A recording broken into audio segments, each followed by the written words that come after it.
School Freeware's Visual Basic Express 2010 Tutorials. Tutorial 21. Playing Sound Files. SpeakABCs Part 5 of 11. All sound files used within this application can be downloaded at schoolfreeware.com. To insert some sound, what I'm going to do is create a new application to show off some of the ways of working with sound within applications. So we'll come back to SpeakABCs very shortly. But first, I'll just go into Visual Basic and create a new project. Select Windows Form Applications, and I'll just simply put in a button so we can play some sound when the button is clicked. On the desktop, I have a folder of some waves, and inside I have the a.wave file.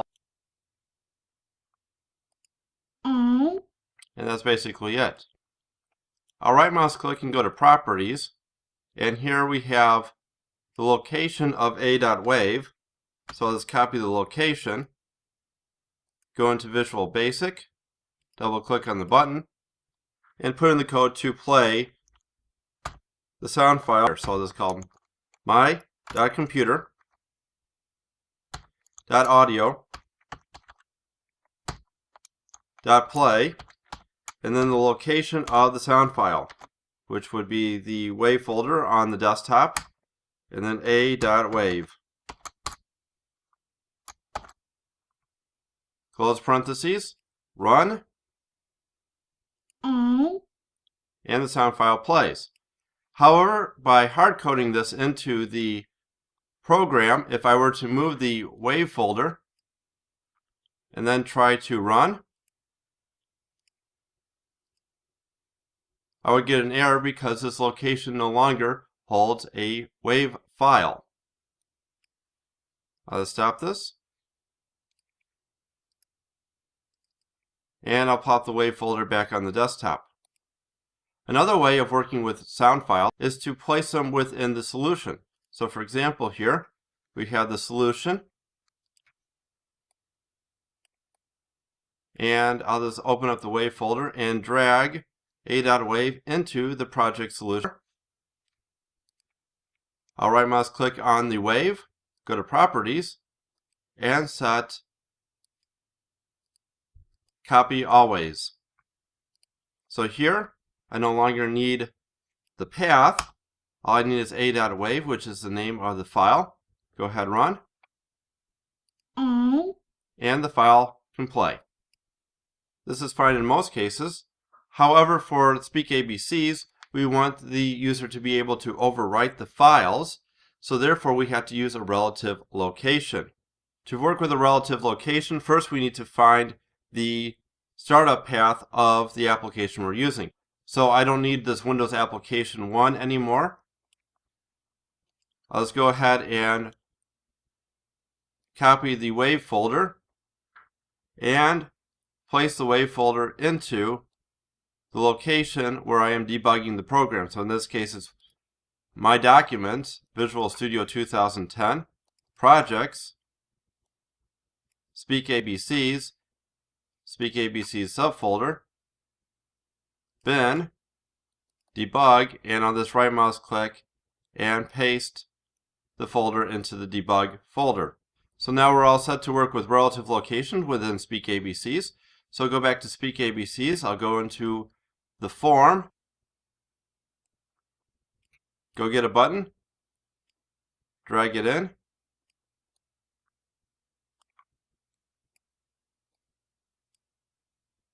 I'll resize,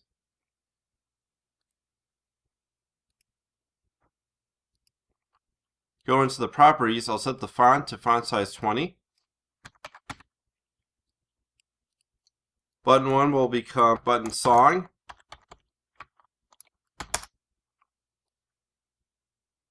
And the text will state ABC song. Okay, with that said, I'll just double click and we'll try out the relative location. So I'll call my computer.audio.play, and then application dot startup path. And this will tell us the startup path of the application. So therefore all we have to do is add the wave folder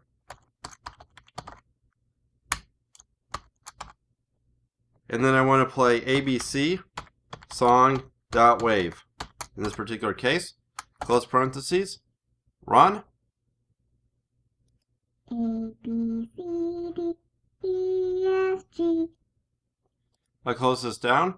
And what I would like to do is, for every key that is pressed, whether it's a letter or a number, have the computer play the related sound file. So what I'm going to do, instead of placing mycomputer.audio.play, etc., in each area that has to be played, I'm going to go down and create a sub called play file.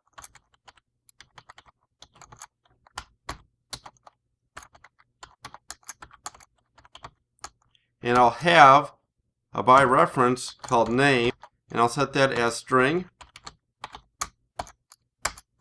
And so we have my.computer.audio.play will be the application. .start path plus the subfolder wave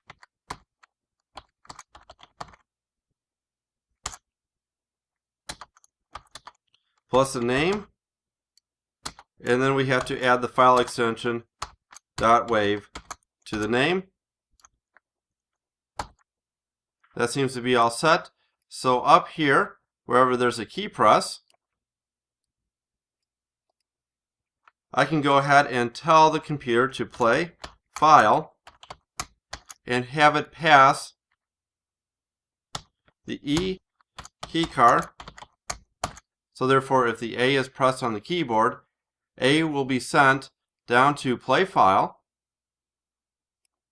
where we'll find the startup path of the application, go into the wave folder, and then A.wave will be played. If B was pressed on the keyboard, then B.wave will be played, C.wave, D.wave, and so on. So every place that I need to go ahead and play a sound file, let's go to play file, .keychar, and then that's all set. So when I go ahead and run, F, T, U, 0, 1, A, B, C, D, E, F, G. okay, I'll stop that now. So what I'm going to do now is go down to the button song.click, and instead of having this application start path here, what I'm going to do is use the play file. So I'll just highlight this. And I'll just pass ABC song to the play file.